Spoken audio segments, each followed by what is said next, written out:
go ahead and get started. All right, we're recording whenever you're ready. All right. Well, the first thing I'd like to welcome all the new people, and this goes up on YouTube, so I'll try to make you famous. I know I've got a couple of children over there in Israel. They want to say hello to their friends in school. I told them I'd make them famous. First thing we need to do is, if you're going to go into business, you need to get a kind of a business plan. And following my methods for $500 and you're getting in business, you can't get it any cheaper. And doing a chat like this, you are going to end up getting exposure more than what you can pay for advertising. Now, I don't know if Jamie got his web page up, or Jerry, he ain't got in here yet. Got your web page up yet? Okay. All right, because we got a great guy here make web pages for you if you don't have some. And he's willing to fit, and I don't know what he charges. So, and I just found out about it. That's how slow I am. So, well, it's not like I redid your web page a year or so ago. Yeah. He's getting, and I see Jamie don't want to hold his sign up. He made a sign you don't have to hold up. Good plug, Jamie. Yeah. And Tom jumps in here. He's moderating sometime for us too. So we welcome all of our help here. So if it wasn't for helping one another, we'd never get on here. It's true. So if anybody has got a question, I know Israel said he had a whole list of them, probably take an hour, it said, to go through them. But we'll go through those questions, and don't be afraid to ask a question. The main thing is try to get yourself established. Get your web page up. That's number one. We got to know where you're at, and then be sure to tell us, do you want to sell honey? Do you want to sell bees?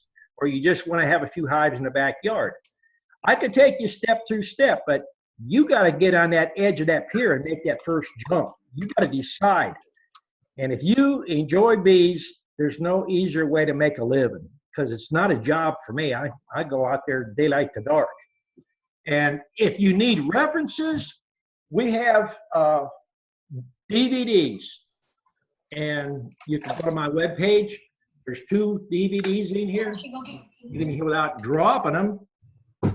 Good references, and we're going to do more of these DVDs and doing the chats. Get a list of questions during the week and shoot them to me. Well, if anybody's got a question, I guess Eliza will unmute you. I see Jamie's at the edge of his seat. He's ready.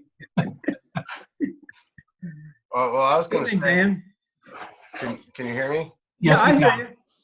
Okay, so I was going to say, so I'll be starting out with some packaged bees. Now, when I put those packaged bees into a box, what am I? Since I don't have any frame or any wax to start with, what would I start with in those frames? How or do I need to buy a plastic frame, or what would I do? You don't want to buy plastic. You want to buy wood and wax. Now, you can buy sheets of wax and do starter strips or do half sheets. And if you're in a warm area, fishing line. I got a video up on how to use fishing line to give it reinforcement. That's the greatest way to do it. But I would start them out in a 5-frame box, because you're up in a colder area and you got cold nights. In a 5-frame box, they're going to develop more heat and be able to expand out faster. And then go to your 8-frame boxes. But you got to feed them. And the thing what you're going to have to look at, per hive, 25 to 35 pounds of sugar to get them up and running. And you're going to have to think ahead down the road. These bees have to be treated one way or the other, either with soft ways to treat them, or by making lots of splits and breaking that mite cycle and breaking the brood cycle and making more hives. That's the natural way to do it. And I'm going to get on here and do some formulas and stuff in the next few chats. So I do a honey, be healthy type formula. I call mine a honey or a brood builder. And if you watch the videos, I've done 2 tests on them on my bird bath. And I increased the formula. And people say, you can't do that in a bee yard. And I've got several hundred hives out here, and I'm dumping a couple gallons out there, and they zap it up in about 5 minutes. Mm-hmm. Evening, Jerry. like we got a crowd in here tonight. Yeah, we're going to get a few in here. Evening, Linda. One thing, Jerry, you missed is I don't know if you got your web page up. You got a web page? Yes, thehoneybeegarden.com. Okay, if you don't have it, you can check with Elijah. He'll put your web page up. He's a web designer, pro all the way. Okay. Yeah, I thought I sent him all that. I'll double I got it all, Jerry. You're on there. Good deal. Thank you. I have a habit of repeating myself, so you'll have to overlook some things. Who wants to go first with the questions? Don't be bashful now. Don, I do have a question. You had posted about the commercial beekeeping class Right. to come to you. Somebody had posted on Facebook about how many hours would they have to spend with you. What I'd like is someone who's local. See, I have people from all over the country come here, and it's hard to ask somebody that's driving several hours or 10 hours to get out here with a weed whacker and start weed whacking or paint boxes. So what I'm looking for is maybe one or two apprentices that will do the work around here in exchange for learning, hands-on. But what about the ones that are paying for it, though, the $500? Instead of the tuition of the $500.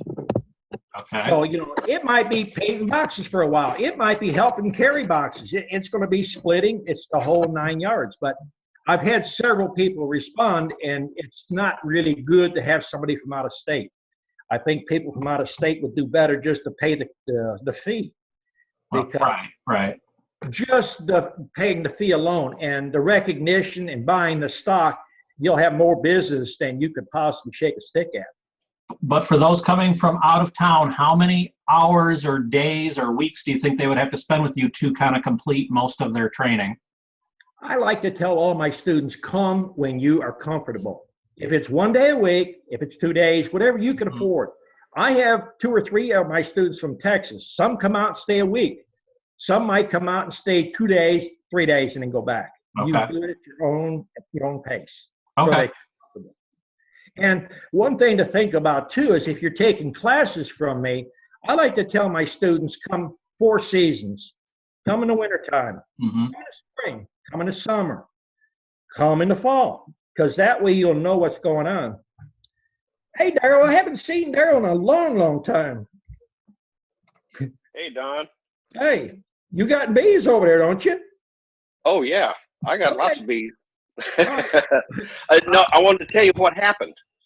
I was going to come and see you, and the 2nd of March, I got a bee sting and put me in the hospital. Uh-oh.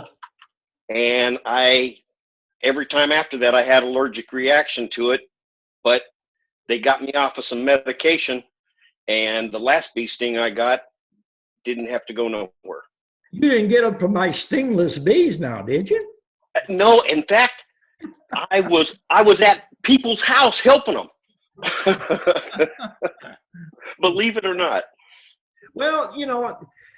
If you get stung in a nerve ending, you know what? You're going to get some type of swelling up. I mean, you're dealing with a stinger. You just have to learn to work with it. Well, bees, you've been here, you've seen my bees. We don't wear a bee suit. So a lot of times when you're getting stung helping someone, people don't realize they buy bees and then they go ahead and just keep breeding and breeding and breeding and crossbreeding, and they don't get good genetics. They get inbreeding. And then that's one thing they don't understand. So by getting in good stock makes a big difference. And for all my students out there that's listening and people, Daryl actually trains police dogs and self-protection dogs, and you got to learn to speak German, I think. He teaches them in German. I've got some questions for you, Don. Okay. I've been a hobby beekeeper all my life. I'm kind of retired. I've been in business all my life doing this, that, and the other, and always kind of like the bees. My kids are all grown up and gone. Got a box of bees out back. So I've been watching your videos for several years now, and you've got me convinced. I'm gonna give it a shot. I'm gonna try to sell nukes this season. And I'm going to try to get some gentle bees in here. I'm thinking about wrapping my mind around that some more. But my question is, I saw on your website you're offering 25 hives as a kit. Is that maybe what you would recommend to start off with, maybe 25 hives? Well, I mean, everybody's interested in selling all they can. I want to teach you. I think if you get a couple hives and learn, but if you're going from a job from retirement and then want some income, then you need stock, whether you buy packages or whether you buy that kit. Now, the thing you want to do is be able to make your own equipment. That's your money saving right there. Now, there's enough of my students around the country that's already been here that you could ask them, and I won't be putting no words in their mouth because you was worried about retiring and be able to make money at the beach. And they can let you know what's going on. Well, I really wasn't worried about so much making money or making a lot of money or anything. And I know I'm going to build all my own gear. As a matter of fact, I've already started. I'm just building it out back. I was just curious as I start this thing. I'm just curious as to how many to start with. 10, 20? What do you think? I'm one guy. How many hives you have right now? I have one, but I've had as many as 40 in the past.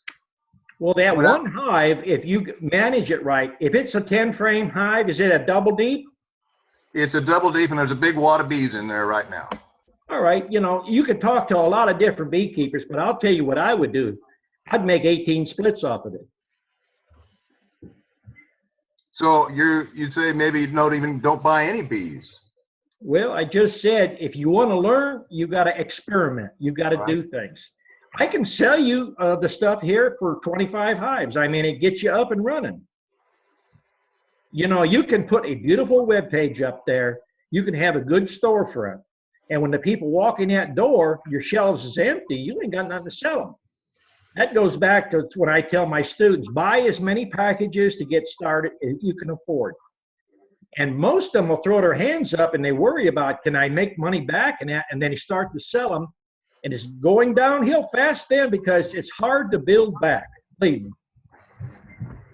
I'm not really worried about the money part. I just don't want to overwhelm myself, and I don't want to go too small to where it's not really practical. I'm on Social Security. I figure if I could make $20,000 a year, then I'd be happy as a clam. $20,000 a year. I'd be happy. I mean, if you could start there, or at least try to have that level. Jamie, tell them. Don't laugh at me now. 1 week. Todd's here. He can tell you. 1 John, week. that's the same conversation me and you had the last time I was at your house. The exact same. Hey, if you love bees, you can make money. Believe me. And everybody here doesn't realize it, but you got your foot down the road already into the business field. You just tell people, you got my stock. You ain't going to keep it in your yard. Believe me. Okay, I just heard you tell a guy just now to put that stuff in 5-frame stuff, and we were talking to me. You said I was telling you I was going to do it all 5-frame. You said, oh no, 8-frame. So maybe I should get the 5 frames ready if I'm going to get packages. I should, right? Right. If you're going to buy 25 packages, you need 25 nukes to put them in. Then while you're building those up in the first 10 days, build you 100 more because that's what you're going to need to put them in to split. Or you're going to need 25 to 50 8-frame boxes. And that'll give you a week to 10 days to get that done. Then build you 200 supers to go on top of that, because once you start getting behind, you're going to have to start putting supers on top in order to keep up. Okay. And I had the same question that the man Israel asked. He said for one hive, you talk about the foundation. What about now? I'm thinking about foundation. Am I going to go out and buy to start? Or I have a source of wax up north. I could get wax and go ahead and just start pressing my own to start. What do you reckon? If you can get somebody who has chemical-free wax and makes their own foundation, one way to do it is to do starter strips.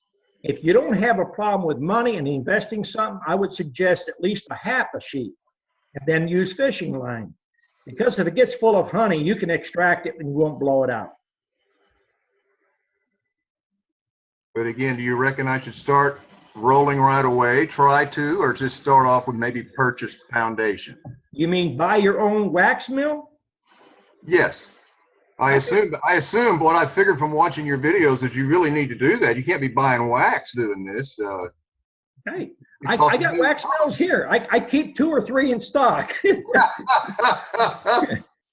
Jamie wants to tell you something. Open Jamie up, let him talk here. You unmuted, Jamie? There you go. Can you hear me now? Yep. I'd put your money in the bees and the equipment, and I'd wait on the wax mill. Wax isn't going to be your hold up. You start feeding those bees, they're going to build wax.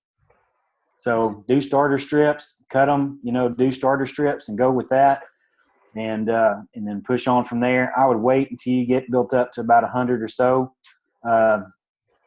colonies before you jump in there with the looking at the wax mill. It's just my opinion. I jumped out and bought a wax mill. I can do it, but you'd be better served putting your money in the bees and in the equipment. That's my opinion. Being on the backside of this and doing it. Hindsight's always good, ain't it? Yeah, hindsight's worth a lot. So. And so they're starting off with the starter strips. You say maybe half a sheet in each frame to start. If you can afford to put the wax in and you don't have a real excessive one, you could use a full sheet with the fishing line. It's called the window of opportunity. Let's say this is the frame and you put a starter strip down 2 inches. You got fresh air here. There's no place for the queen to lay. So you got to wait for them to draw this down in order to lay in it. If you put a full sheet here, even just the embossing, the queen can lay in it. You put a sheet in there, 24 hours later, go back, both sides got eggs in the depressions, the embossing. And I've got enough students here that's worked this yard and can testify they've seen it, and it works. In fact, Israel, you're worried about going into business? Joe May can tell you a few nukes, you can explode to unlimited amount. Open Joe up and let Joe have a little talk here, and he can tell you what's going on. And we'll give everybody a chance. No, yeah, you can explode the bees if you feed them the sugar. I took 12 package and turned it into 12 the first year, and took that 12 and turned it into 155 last year. So. It had some problems, living problems, but you can explode pretty quick.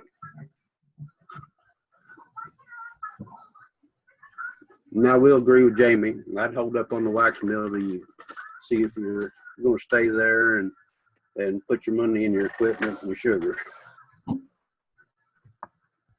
Well, the main thing we got to decide is if you want to do this full time, make a living at it, or just play around retiring at it. I mean, the money will be there if you work at it.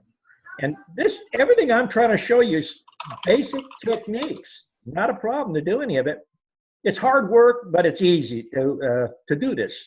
It's not a lot of complicated things to do in it.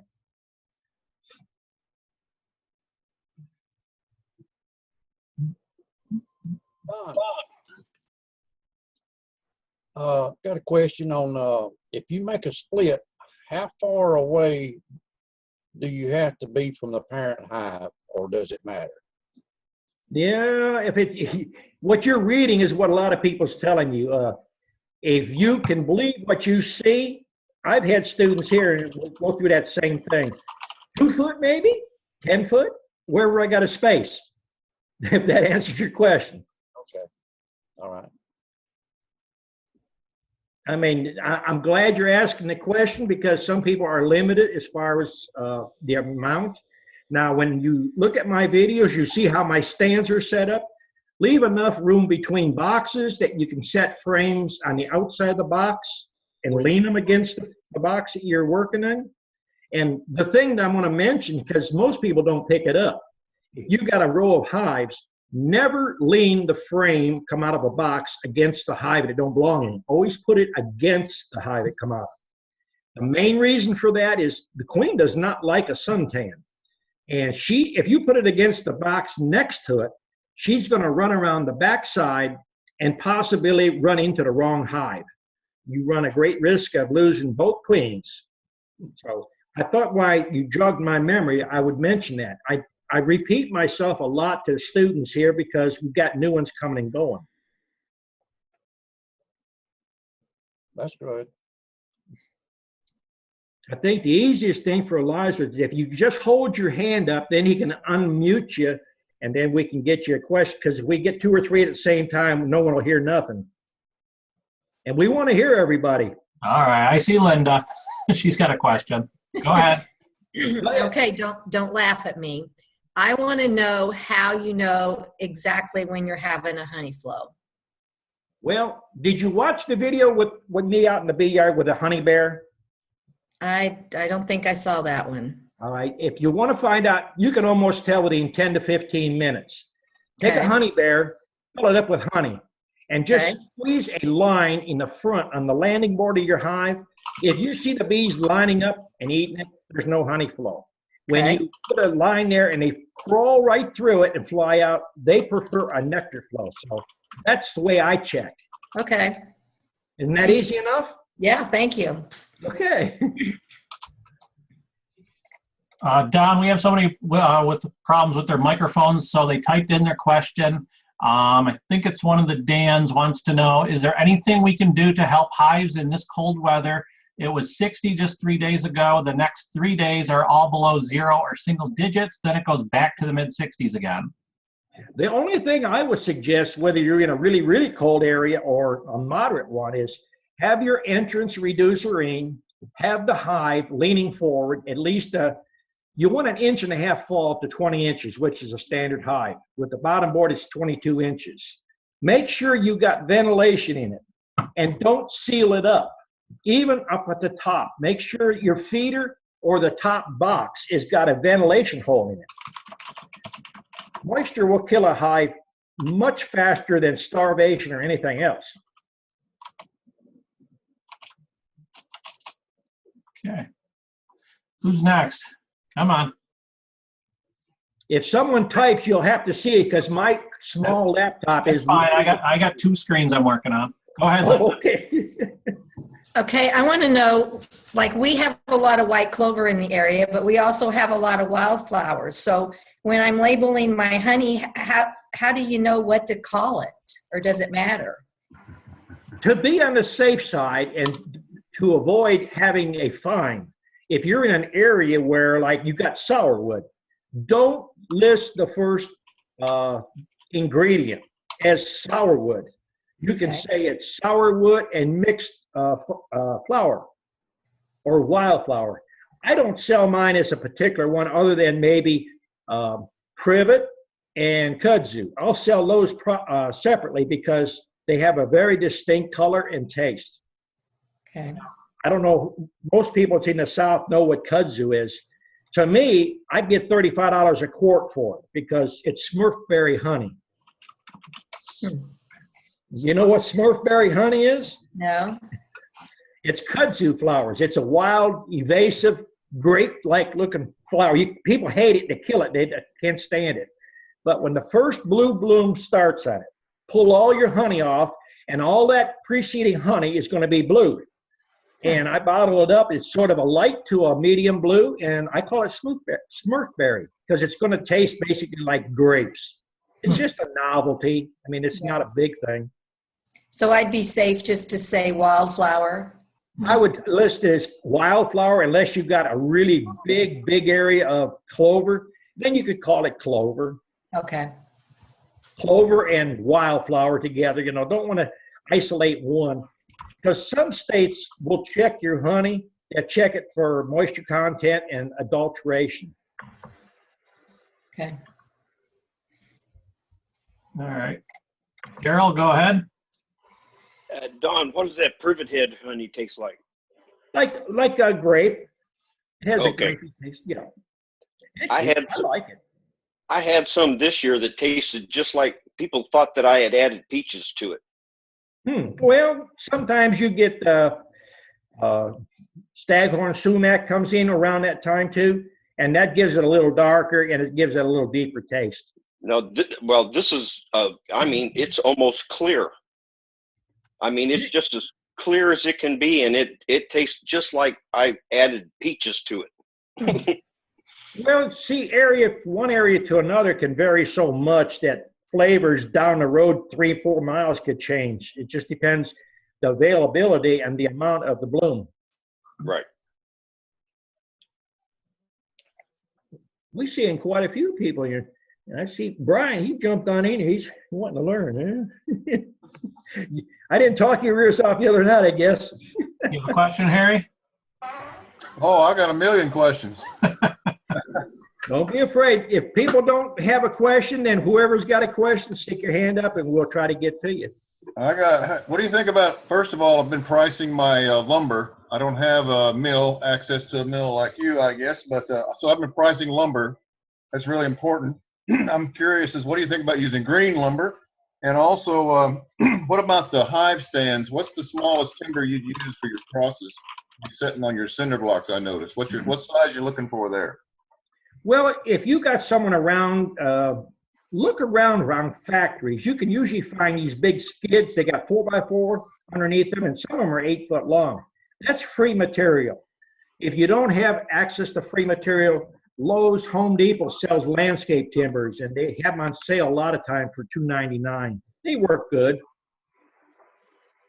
What about the green lumber for building your boxes? Green lumber, depending on the species, I've cut oak, I've cut you name it, and I've used it.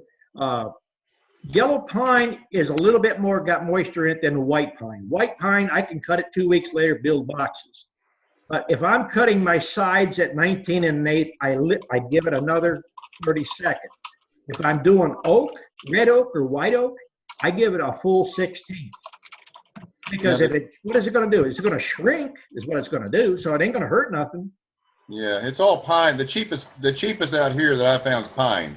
I don't know what kind it is, yellow, white, or whatever, but I can get it cheaper green at the mill. So that's what I was saying. That they could get it for a while, maybe. It's not going to hurt you. I would get on Wood Miser's website and see if you can find someone who has a Wood Miser.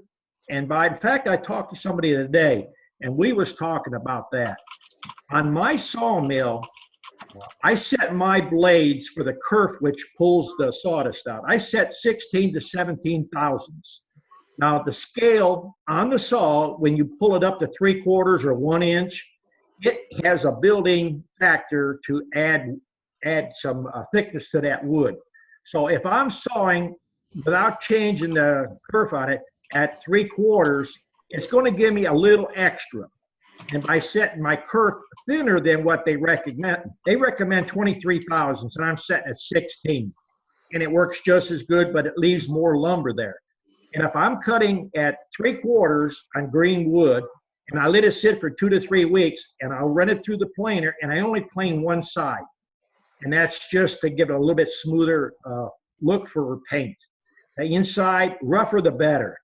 Don't have to be smooth. Okay. Okay. Alan has a question next. Okay. Go ahead, Alan. Okay. Hey, Don.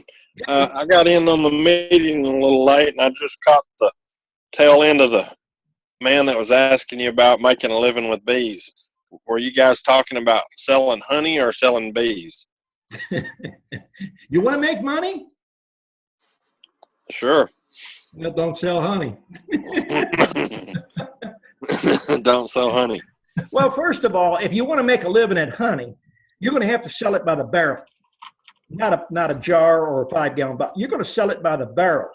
And when you get to that point, you're not going to sell enough barrels to make a living at. And if you do make enough barrels, then you're going to have to get a wholesaler. And if you get a wholesaler, he's making the money. But if you make it with bees, you're going to do a lot better. Believe me. Okay. So if I was going to make a living selling bees, how many hives would I have to get started? You can start with any amount you want. The thing you want to do is learn how to manage them, how to keep them alive, how to do your treatments and stuff on there, and the rest will fall in place. If you had 1,000 nukes right now, and you said, Don, can you sell them for me? I'd have a booking for them. Believe me. You're never going to produce more bees than you can sell. And if you got a web page up and put on there, you're one of my students, you got my stock, you already got half your sales made for you. Believe me. Okay. Thank you. Okay. Okay, we got Briar Valley. How you doing? Do you have any experience with observation hives? Yeah, I've set a few up. I've used some for demonstration. What do you have you got in mind, to make them and sell them, or just to do one? Well, like I'd like to make one to put up in my house, Where do you live? Pennsylvania. You're not going to keep them alive. You can keep them alive for the first 2 to 3 months. That's it. Even if I have like 8 frames high, 8 frames high? 8 medium frames. You're not going to get enough bees flying in and out, because more than likely you're going to use the maximum 1.5 inch pipe to go outside. And you're going to have heat on the inside and a difference in temperature on the outside. Observation hives are for short periods. They're not long time. You can try it, and if you're more successful, you can give me some tips on it. But I've tried, I've seen people do it. There's always a lot of heartaches in it. Now, you can take hives and set them in a garage where it doesn't get as warm at a time, and run a larger hole out and put plexiglass on one side and leave the other side dark. That might work a little bit better. We tried using the aquariums there. Aquarium, you can get about 6 frames in a glass aquarium, and that worked for a while there, but it didn't. They died out there, but I'm not sure. They were Phoenix from the south, so I'm not sure what was wrong with that one. I got 2 from the one guy there, and only one of them really did anything. Well, don't blame bees from the south because your bees died. There's a lot of people that have different conception of that. I grew up in the north. Okay, when I moved to the south to become a commercial beekeeper, when they see me coming, here come that damn Yankee. Now they say, how y'all doing? So, bees, they adapt to where they're at, just like humans. Because, we sell a lot of bees to people in Wisconsin and upper parts of New York and Michigan. And the things that's killing bees, people don't realize. Number 1, moisture.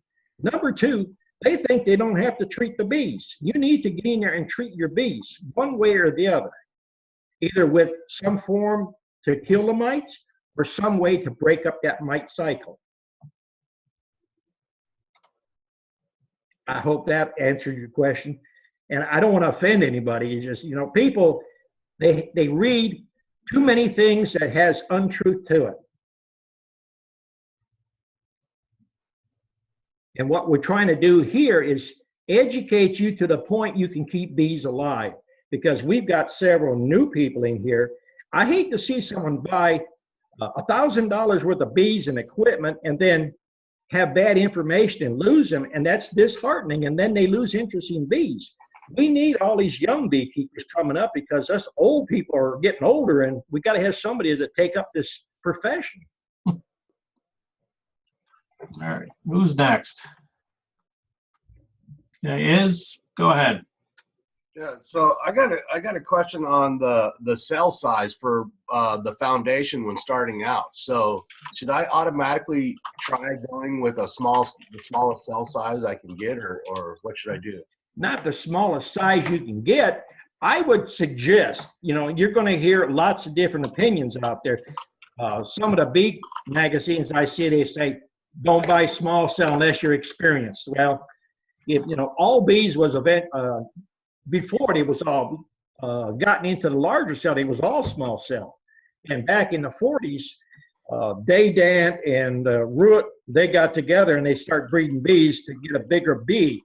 They said the bigger bee is going to haul more honey. What happened is it backfired on them. A bigger bee just ate more honey in the wintertime.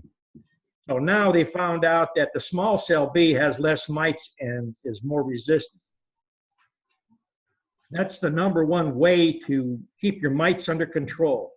By small cell, number 1, or if you don't want to put any kind of chemical and do any kind of treatments, people say, put drone comb in there.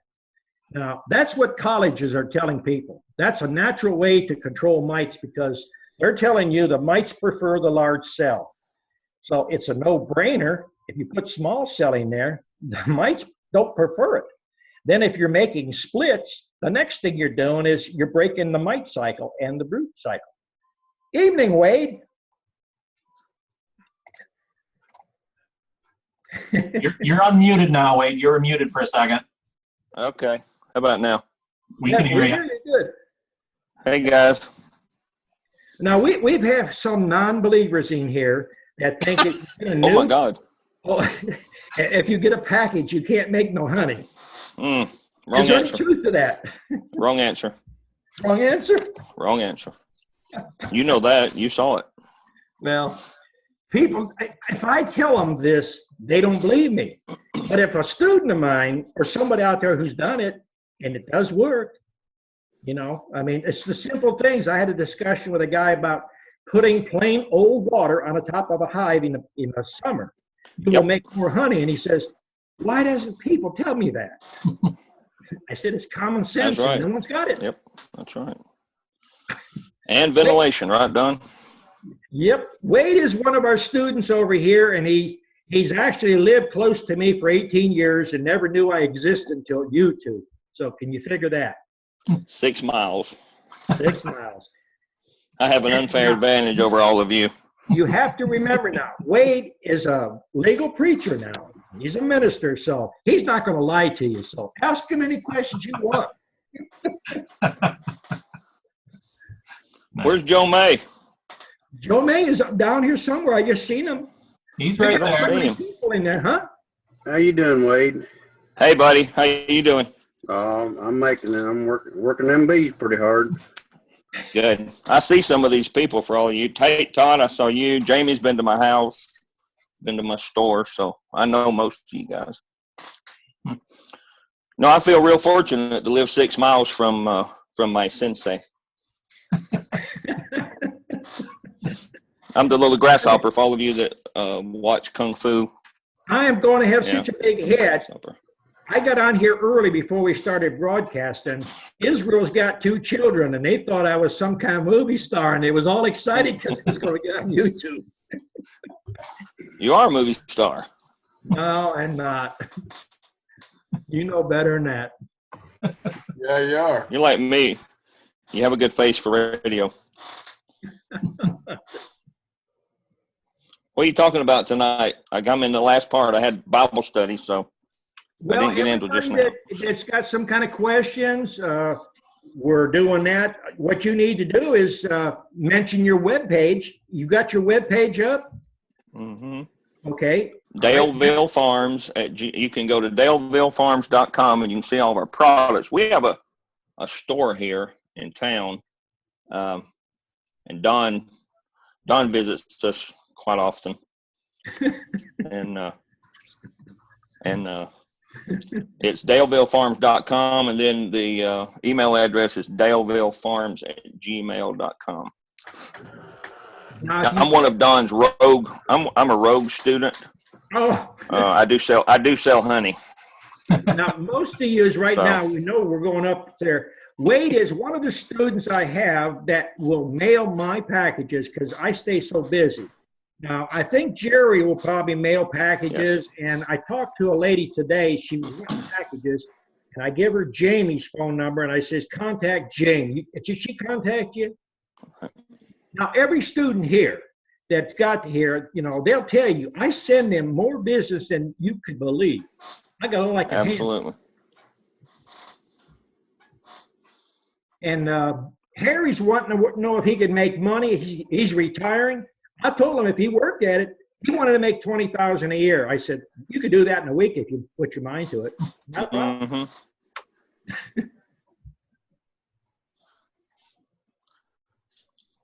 All right, got a lull here. Come on, where's the questions? I've got everybody flabbergasted. Jerry ain't said nothing yet tonight. All right, Kim's got a question here. All right. If you've got a virgin queen just hatched, how long does it take her to go out and mate and come back and start laying roughly? Well, depending on your weather, if it's been raining and you know humidity, all that stuff, but usually when a cell hatches, I usually look for 24 hours to 48 hours. She should be back. look for another day or two. So if you go in there in 4 days, you should see eggs. 4 days. 4 days, yeah. Now, if you're running new foundation, sometimes it's hard to see eggs. When people mention things, it jogs my memory. I try to teach my students, when you look for eggs, put your back facing the sun. Okay, so the sun's over your back. The sun's coming across your shoulder. Now look down in the cells. If it looks white, milky, you've got 3 day or 4 day old egg or larvae there. So look for that next to it. You're going to have baby rice. That tells you the queen's laying. Yeah, I have to get the light just right. I'm kind of, my age and eyes won't let me see real close. Yeah. Well, that's why I thought I'd mention that to give people pointers on how to spot it quicker. When do you have the splitting class going on in the spring or whatever? When's a good time to come down? To take splitting classes? Yes, sir. Usually about the middle of April on. Okay, because I'm wanting to come down. I'm just 2 hours from you. Okay. I'll try to teach you what I can. Okay. I'm no master beekeeper, so don't get the impression I'm no master beekeeper now. I'll teach you what I'm doing and what works. How's that sound? I just want to see what you got. All right. James has a question. He wants to become a commercial beekeeper, Don. Well, you can be a commercial beekeeper without even coming over here. Watch the videos. I mean, the videos says it all. Believe me. Joe May is an example. He does exactly what I was doing before you ever come down here. The advantage of coming down here is you can be a student, put it on your web page, buy some stock. When people know you've been trained by me, you got my stock. It's like getting 1 foot or 2 foot in the door and you already got your sales made.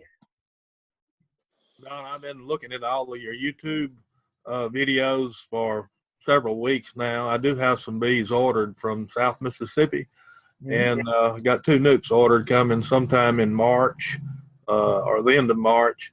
But sometime in the future, I'm going to be relocating to North Carolina, and I really plan on growing once I get to North Carolina to become a commercial beekeeper. My goal is to sell nukes and breed queens. Okay. And that's what my goals are. I like your philosophy. Like I say, I've watched probably 150 of your videos on YouTube, and I like your philosophy because it's down to earth and it's based on experience. It doesn't come out of a book. It's just what you have experienced, and that's my kind of thinking anyway. I do what works, and I want to do what works. And so I've been very impressed by being part of your group, your Fat Bee Man group, and watching your videos. And I've done a lot of reading, and your information seems to fit and work with the philosophy that I have in life too. Well, I'm trying to teach basic common sense beekeeping. And as far as moving to North Carolina and selling bees, I probably got 5 or 6 students over there. If I had 200 of them over there, you're not going to have no competition because they can't make bees fast enough. Yes, sir. Uh-huh. I mean, there's such a demand for bees, and it's growing all the time. Well, right now, I presently live in Northeast Louisiana. That's where I live now. I was born and raised here in Louisiana. But I have 2 daughters that live in Mebane, North Carolina, and that's the area that we're looking to relocate to probably within the next year or 2. But I want to go ahead and get started. I'm semi-retired right now, and it's something that I've been interested in a long time, but it's something that I'm getting going right now, and I really enjoy following you on YouTube, and I like your information, and that's just my philosophy in life too. Do what works. Well, if you're going to get started, are you going to move hives from where you're at to North Carolina, or are you just going to start fresh? That will depend on where I am in the at the time that move comes. Yeah. But again, that's something that's not that we can't put a date on as right now. But I will grow as much as I can right here in North Louisiana. I think what I would suggest is, because a lot of people I talk to run 10 frame stuff, is migrate to 8 frame stuff. You know, and don't cut your 10 frame stuff down. You can always take a router and put a slot down the middle, put a partition in it, put a solid bottom, and put a hole in the front and one in the back. You've got 2 5-frame nukes. Yes, sir. And at your age, you don't want to lift 10 frame. And in fact, I would be running light boxes, mediums and deeps in 5-frame. I've got quite a few women that run mostly all 5-frame nukes, and they'll either run deeps or a combination of deeps and mediums. Make just as much honey, and they're a lot easier in the back, and you'll live longer.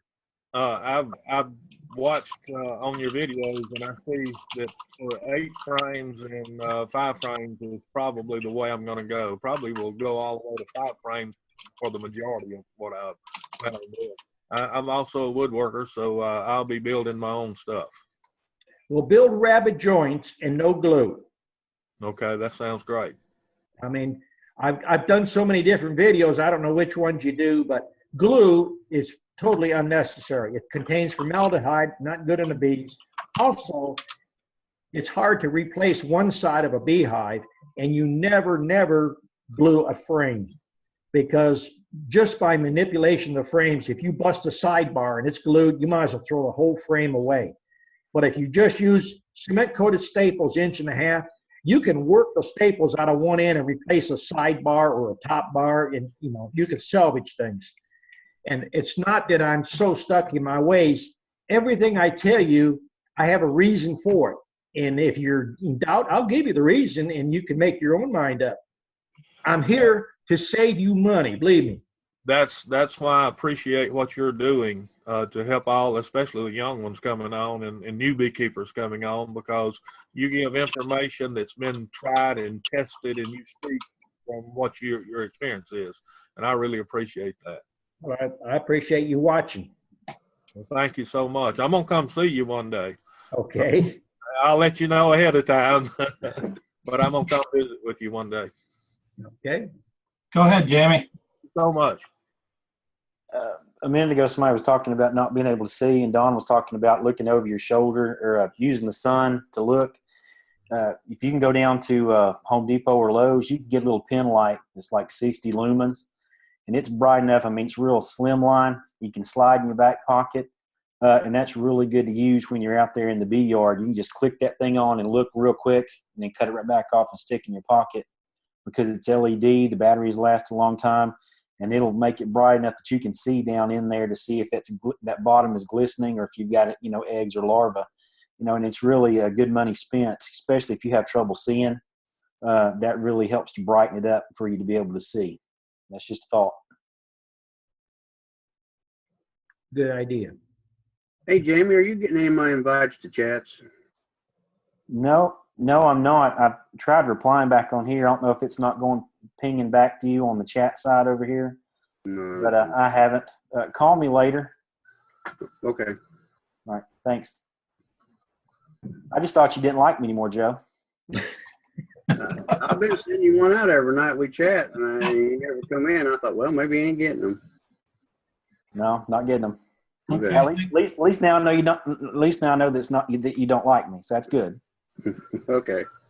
All right, Briar Valley has a question.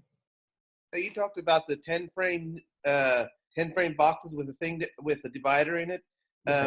You put that right on a solid board, and then what for entrance holes do you use? What I usually do is I use plywood on the bottom, and I use brads in it. So if I decide I want to use it as a 10 frame box, or what I'm telling to other people, I don't run them myself here, but I try to talk to the people that will do it. If you use brads, you can knock them out with a hammer or pry them off with your hive tool easily. And you just use Luan and put a 1/4 inch slot down the center of your 10 frame box and bring that Luan up to the top of the box so that the bees don't cross from one side on that frame rest. And then you just drill a hole in the front on one side and one in the back. And that way you got 2 5-frame nukes. Now, for some reason, if you don't like it, you knock that bottom off, pull that divider out, sell it as a 10 frame deep box to someone, or, go back to that way. It's not making you cut them down, because I don't like to tell people, take a saw and saw them down, because they butcher up one side and it never looks good. Yeah. What do you use for the cover there? Do you use migrating cover then? I like telescoping covers myself, even when I move bees. I mean, the reason people use migratory covers is because you're gaining 3 inches on every box. Because you got 1.5 inches going, around each box, and you got 2 boxes sitting there. When you load a truck up, every square inch pays. That's the reason. I think a telescoping lid is more stable. That's just migratory is easier to build. Don't get me wrong. But what you use when you use the 10 frames that are divided in half, then how do you separate the 2 halves that the bees don't go from one side to the other? We use a piece of cloth. We used to get a lot of old blue jeans, and we just cut it, and you staple in that Luan your piece of cloth, like blue jean material, and you fold it across one side so you're covering up the side you're not working. That way the queen won't run across. It's the very same principle we done when we run double mini nukes. And when you have a double mini nuke, if you don't have a piece of cloth in there, the queen might run from one side to the other, and then you have 2 queens fighting. So your top cover goes right against the Luan divider then? Yeah, you bring that Luan divider straight up to the top. It should be flush with the top of your box. That way it's sealed, and make sure that it comes all the way through. When you take that 1/4 inch router, make sure it goes deep enough so it's touching your frame rest. That way it seals it.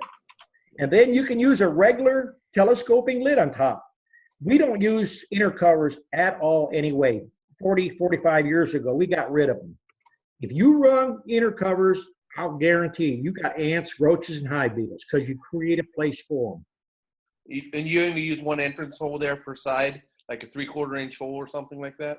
I like 1 inch holes. I mean, you could do the 3/4 hole, it works, but if you're in an area where you get a lot of hot sun, in the direct sun, it'll make your bees hang out and have a beard out the outside. You don't have another vent on the back then?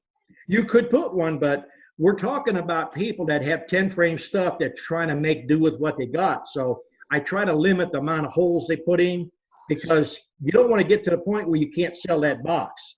If you know you're not going to sell that box, yes, definitely put a hole in the back and put screen over it and get ventilation through there. Thank you. Okay. Harry's got a question next. All right. The treatment sequence I was curious about. I've watched so many of your videos on treatments and all the oils that you use and the sources and whatnot. And I got the oxalic acid in and all. I know what is exactly would you recommend to start with the treatment sequence on your bees in the schedule? If you're buying packages, I wouldn't worry about treating for the first month. If you think that you've got a package with someone that's got mites, what I would do is just take powdered sugar and turn your package sideways and dust them down. Just dump some powdered sugar on the cage. Take a paintbrush, a clean paintbrush, and brush it back and forth. Coat the bees. They're going to look like snow. They're going to look like Santa Claus out there. And just leave it sit sideways for a little bit. That'll knock mites off, but it doesn't kill. I mean, I teach a method of powdered sugar for people that don't want to use chemicals, and I tell them right up front, it knocks mites off, but it doesn't kill them. It's like spinning your tires in the snow. You're not making no progress. If anything, you cause ants to come up in your hive. That's what I'm trying to tell people is, when I tell you something, I'm going to give you a reason for it. It's not like a lot of people that post stuff will do this and do that, and they can't back it up why they're doing something. Well, you recommended, I know, the oxalic acid. I believe you said you hit your hives once a month with that. Am I right? Did I remember that correctly? Right. Now you can get, if you don't have mites and you're in an area where you don't have other beekeepers and you're not getting mites, there's no point in treating. Maybe treat them when you start to see them. If you know what you're looking at. Most people don't recognize the symptoms. Always be keeping your eyes on the ground. Watch for bees that look like they're crawling around. That's some of the first signs. Or look for wings that look like they got next to a fire and got singed a little bit. Those are signs there. If you're not sure, find you some brood that's drone brood. Take a toothpick and pull the caps off and pull out the larvae from the drones. Get 5 or 6. Get them with a magnifying glass. if you got mites, you should see they look like red freckles on the larvae in there. That's the easiest way. I mean, you don't need to go out and buy all this fancy stuff people want to sell you. Basic stuff use. Toothpick don't cost you much. Save yourself a lot of money. Okay. I was just thinking I have the one hive here. I've got one full colony here. I was going to squash that queen and requeen that, split it. Whoa. You got that much money, you'd take $30, $40 and throw it on the ground? Well, I think we spoke about that. I have really aggressive bees. You see, I want to bring your stock up here. I don't want any of this stuff. I don't want to mix it up. Wait a minute now. I've done videos on this stuff. Now, there's a lot of people might disagree with me. You take that bee that's so mean, and I'll guarantee you, you put her in a cage, or even take one frame with the bees, put her in a nuke and set her up by herself.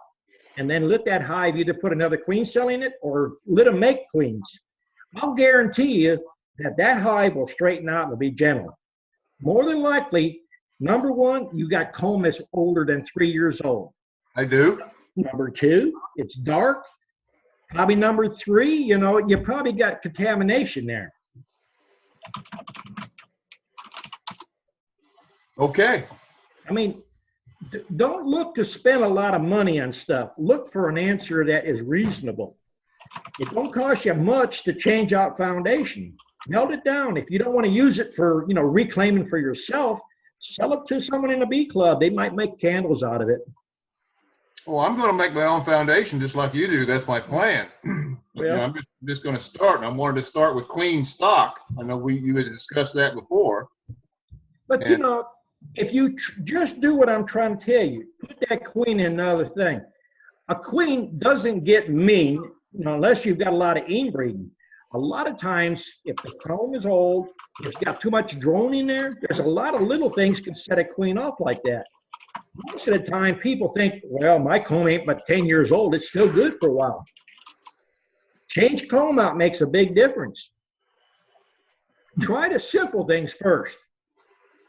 Okay. If nothing else, go to a bee club, cage the queen up. Tell someone, hey, I got a queen, a little bit mean, but it's making honey. Somebody buy it.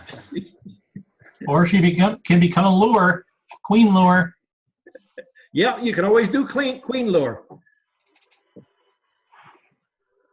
Okay, go ahead, Linda. So how often would you recommend changing out your comb? I try to look at 3 years. That's just me. I mean, you can look at comb. Comb is going to turn brown, light cocoa color. It's going to get darker, like dark chocolate. And then once you get that blackish look or that shiny black, it's way overdue. But if you're selling nukes, changing them out 3 years is good. And a way to keep up with it, the simplest way, if you're going to keep up with the international marking system of queens, which I personally don't like to mark queens, but let's say this year is a red year. So when you put new foundation in that hive, in that frame, put a dot of red on the end of the frame. Next year, if it's blue, put a blue dot. Some people like to mark queens. So if they're marking, say, 10 queens for that year and it's red, I try to teach my students, because some want to learn how to do that. Never take the pen and touch it to the queen back. Always touch it to wood first. That takes the excess off. You don't coat her eyes and everything else. Yeah. That's things they don't tell you there. That also serves as marking your frame for you, see? Always try to do two things at once. Mm-hmm. When we do our change outs, when I talk about doing a change out, people say, well, what's a change out? You take one hive, that established hive, set it on the ground and put a new hive in its place. Frame by frame, you go through. You're putting them in a new box. You're checking for queen cells. You're looking for mites. You're looking for hive beetles. You find a queen cell on 2 different frames. Now you made 2 splits. You cleaned up your hive, too, at the same time. Always do multiple tasks out there at the same time. What you smile about, Jamie? I'm repeating myself, huh, Jamie? No. No. Wade, did you have a comment? No? I think Wade's phone is a little slow. He wants to say something. No, just laughing. If I get Wade, Jamie, and Joe together, they run me all over the place. We almost were in the yard together one time, it wasn't long. I know. All right. Who else? Come on. So you don't ship your stock, do you, Don? Well, I'm trying to build my students up. If my son has time, he'll ship you stuff. Okay. Wade is right here. He'll ship it to you. Jamie, I'm sure he'll ship it to you. They got my stock. I actually work for the post office, so. How many jobs do you have, Wade? I'm a beekeeper. I have a lawn care service. I preach every once in a while, and I work part-time for the postal service. Okay. Busy guy. So, but we will ship. We shipped them last year, didn't we, Don? Yeah. Mm-hmm. We shipped all the way to Arizona, and it worked out very well. Okay. With the postal service, you got to know what day to ship it. You can't just take any day. There's a few days that you have to know when to ship them. So. See, a lot of people don't understand the operation here. Until you've been here, walk around in my shoes or next to me, you don't get the picture. Right here, we run anywhere from 200 to 500 hives. I might at any one time have one student that fly in from a place, do a one-day class, private lessons. So they're tying my time up. So shipping, if I didn't have my wife here to run packages and queens and stuff to the post office, I'd be lost. I'd need 10 people to replace her, So how much notice do you need to come down there to take a class with you? It depends on the time of the year. Right now, we're doing students that want to learn to build their own boxes. They go through that. Next month, we do making foundation. I teach you how to run a wax mill. And at that time, if you want to buy wax from us, I'm not in a business to sell my wax. But as a favor to students, I'll sell you 40, 50 sheets. If you're getting a good start, maybe 100. If I got plenty of wax. And I'll sell you a wax mill, but you don't need a wax mill until you start getting around 100 hives. Yeah. Right. That's true. Wade, what day do I need to ship on postal service? Do I? Ask Wade what day. Don't ship on Friday or Saturday. Well, I know that. I thought there was a special day. Yeah, Monday. Yeah, that's what I try to do. Monday's the best day, really. But when, if Don gets a load of bees in, usually we get them, Saturday, Don? Saturdays or Sundays. Or Friday evening. We'll bring, Sunday. We'll do about 300. The ones that come in on, the ones that come in on Sunday, when we shipped those to Arizona on Monday, they got there. The guy was absolutely pleased with them, and it only took 3 days. Ship on 3-day priority. And it's not that much. Plus, it gets there in 3 days. So, thank you, Wade. They don't like to handle them at the shop. We don't mind handling them as carriers, but at the sometimes at the big facilities, they kind of get lost every once in a while. So, hey, real quick. But we didn't have any. We didn't have any get lost that I shipped. So we got a guy, Don. We got to talk about that guy in Florida. We got to ship him those 3 packages first. Okay. Remember that guy we were going to ship to?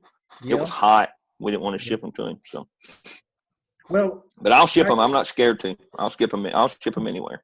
If you are a student, I will definitely load you up with orders because no doubt so much. Sometimes I have 3 or 4 full-time students here, and some of the full-time students are here 2 to 4 days a week. And sometimes we get the part-time ones that come 1 day a week.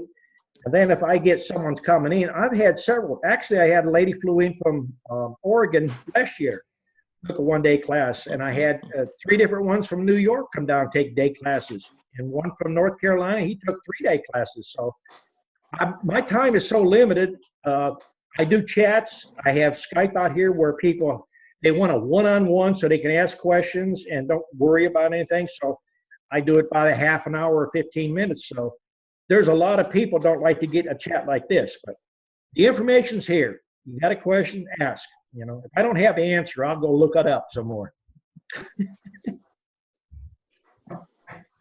Hey, Joe, on that shipping, whenever you do that, every time I've done it, when I ship out the queens, I go ahead and insure it just in case something does happen to it. Yeah. So You better. Yeah, I always insure, but I've tried priority mail. I had some bad luck 2 times with priority mail on shipping queens. you really got to watch the heat. Well, no, they just Yes. didn't get there. I sent them priority next day by 10 o'clock, and they got there 24 hours after they supposed to. Of course, I got my money back, but still. Sure. That's Wade's fault. There you go. Yeah. Well, the thing, you know, you have to think about too is if you're going to ship queens, it's to your advantage to insure them, because those Right. queens could be beautiful when they leave your hands, and you don't know what's going to happen. They might go through 10 substations, and you get someone who's deathly afraid of bees, and they see that they're bees, and they'll pitch them 10 foot into another container. So Right. insurance is just to help keep the funds, you know, for you, and then have your customer make the claim. Because if they contact you and want you to make a claim, you don't have that time. It takes time to fill all that paperwork out. Right. Well, No, the problem with shipping queens. Go ahead. On the insurance, so don't you have to send a receipt with it, or the original sheet, so they can do it on their end? Well, when Monique ships any queens, anything, we have a tracking number on priority mail. So if the customer needs it, that's what we give them, that number, and Right. they handle it from that point. Okay. Right. Wade, Yeah, the doesn't number is what you need to go by anyway. Wade, doesn't priority mail come with a certain amount of insurance already? I'm Yeah. sorry, you're breaking up, Todd. What'd you say? Doesn't priority mail come with a certain dollar amount of insurance anyway? Yes. All included. Yes. The problem with shipping queens is that it doesn't matter how much ventilation you put in like Don showed us how to put the holes in the boxes so they can breathe. Once they load those packages in those trucks, they may pack them like this, and they can't breathe and they'll die. Now, package of bees, it has a lot of ventilation, so the packages can breathe, but not so with the queen. Now, the people around here in this area, they know how to handle the queens. The guy here in Guildsville that Don uses in Lula and Guildsville, here local, they know to keep them separate. Most others just throw them in with the other ones, and it's just ignorance. They don't care. Now what Wade is talking about as far as the box, this is not a shipping box, but you can see the box here. What we do is if the label goes here, we usually put 6 or 8 holes here. We'll put 3 here, 2 here, 2 here, and we'll put 1 or 2 here. So no matter where that box goes, it's got ventilation. Right. And the next thing I want to mention is I've had someone ask me today or yesterday about inspection on their bees. Now, a lot of states don't really require you to have inspected. Georgia is not really the way to have inspected. But I try to tell my students, this is for your benefit to have your bees inspected. That way, if somebody comes up and buys 5 queens or 5 nukes from you, and 3 months later they call you up and say, I had those bees in a bee yard, had 500 hives in it, or had 200 yards in an out yard. I put your bees there. Now, all my bees have got a disease. Okay, so that is going to protect you. And if they have a comeback, you hold your little certificate up. They give you certificates to go on the packages. They give you certificates for the queen cages. And on some places, they have a full form where you've been state inspected. You show them the form or take a photocopy of it. These bees been inspected by the state, certified disease-free. Now, there's no state that certifies you got mite-free or beetle-free. The only thing they're worried about is American foul brood. So I thought I'd mention that. That's your protection. So In Georgia, you know, I've had students say, well, I'm not going to get mine. I don't want the government to know what I do and all this, but that's the only reason I would do it. Cash carry sales, a lot of times people come to your place and buy 10 queens, you hand it to them, not a problem. The problem you might have is if you ship somebody down 2 states away, they want 10 queens. If the guy at the post office is on his toes and he knows what he's doing, he sees those are live bees and there's no inspection sticker on there, he could actually hold them things up in quarantine till you can prove they're disease free. So that's something else to think about. I try to give you all these little tidbits, you know, they all cram together, I guess. Well, it's 9 o'clock. Do we have any other last questions? Anybody?